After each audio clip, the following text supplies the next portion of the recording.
Social మీడియాలో Pushpa 2 versus game changer, Allu Arjun versus Ram Charan, Allu family versus mega family అనే ట్రెండ్లు జరుగుతూనే ఉంటున్నాయి. ఇక బన్నీని ఈ మధ్య మెగా ఫ్యాన్స్ గాని జన సైనికులు గాని గట్టిగా దూరం పెడుతున్నారు. బన్నీ మీద సోషల్ మీడియాలో ఎక్కువగానే ట్రోలింగ్ కూడా జరుగుతుందనే చెప్పాలి.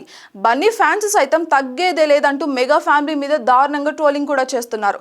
ఇలాగా అల్లు వర్సెస్ మెగా అనే వార్ జరుగుతున్న టైంలోనే గేమ్ చేంజర్ రిలీజ్ విషయం కూడా ట్రెండ్ అవుతుంది. ఇక ఇప్పుడు పుష్ప 2 వర్సెస్ గేమ్ చేంజర్ అన్నట్టుగానే మారిపోయింది. దీంతో మెగా వర్సెస్ అల్లు ఫ్యామిలీ మళ్ళీ ట్రెండ్ అవుతుంది.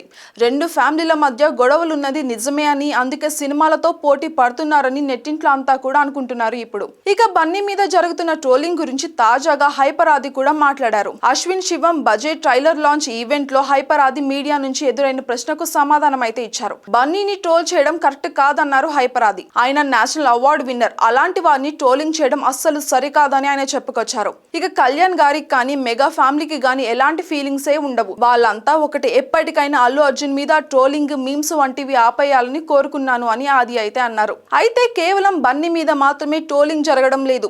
బన్నీ ఫ్యాన్స్ కూడా మెగా హీరోల మీద, ముఖ్యంగా రామ్ చరణ్ మీద ట్రోలింగ్ చేస్తున్నారు ఇప్పుడు. ఇది హైపర్ ఆది ఏదో చెప్పాడని లేదా వినిపించుకున్నాడని సోషల్ మీడియాలో మాత్రం వారైతే ఆగేలాగా కనిపించడమే లేదు. అసలు పోరు డిసెంబర్ లో ఉండేలానే కనిపిస్తోంది. Pushpa 2 game changer box office result తర్వాత మరో రేంజ్ లో ట్రోలింగ్ జరిగేలానే కనిపిస్తోంది.